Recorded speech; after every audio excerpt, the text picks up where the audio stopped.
রাফিয়ামণি সুন্দরভাবে রেডি হয়ে অপেক্ষা করছে কখন সে আম্মুর সাথে বের হবে।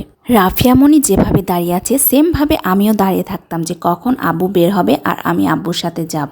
আসলে এই দিন কিভাবে চলে যায়, সময় কখনোই আমাদের জন্য থেমে থাকে না। আসসালামু আলাইকুম, কি অবস্থা সবার? সবাই কেমন আছেন? আশা করি সবাই অনেক ভালো আছেন। আমার কিন্তু এই কথাগুলো বলার কারণ আছে। এই যে আমার মেয়েকে নিয়ে চলে আসলাম বাসার সামনে স্টেশন বাজারে। এভাবেই কিন্তু আমি আমার আব্বুর সাথে আসতাম আর আমার পছন্দের সব জিনিসগুলো আব্বুর থেকে কিনে নিতাম। তাই আজকে যখন আমি রাফিয়ামণিকে নিয়ে আমার বাসার কাছে এই বাজারে আসছিলাম, আমার খুব ছোটবেলার কথা মনে হচ্ছিল কিভাবে এই দিনগুলো পার হয়ে গেল আর এত সুন্দর সুন্দর স্মৃতিগুলো কিন্তু আমি খুবই মিস করি। তো যাই হোক, অনেক কথাই বলে ফেললাম।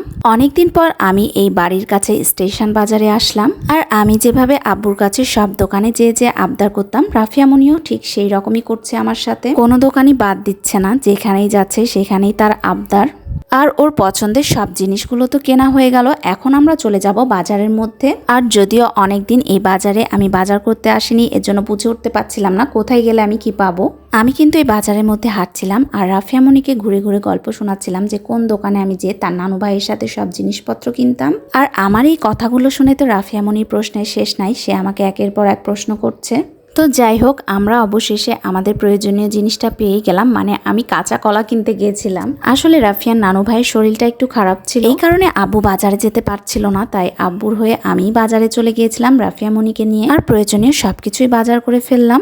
আর কলা কিনে চলে যাই মুরগির দোকানে। আর এই বাচ্চা ছেলেটা আমার মুরগিগুলো অনেক সুন্দর করে পরিষ্কার করে দেয়। মুরগি কেনার পরে আমরা চলে যাই ফল কেনার জন্য। এই ফলের দোকানটায় খুব একটা কিছু ছিল না, তাই এখান থেকে আমি পাকা কলা নিয়ে নিই।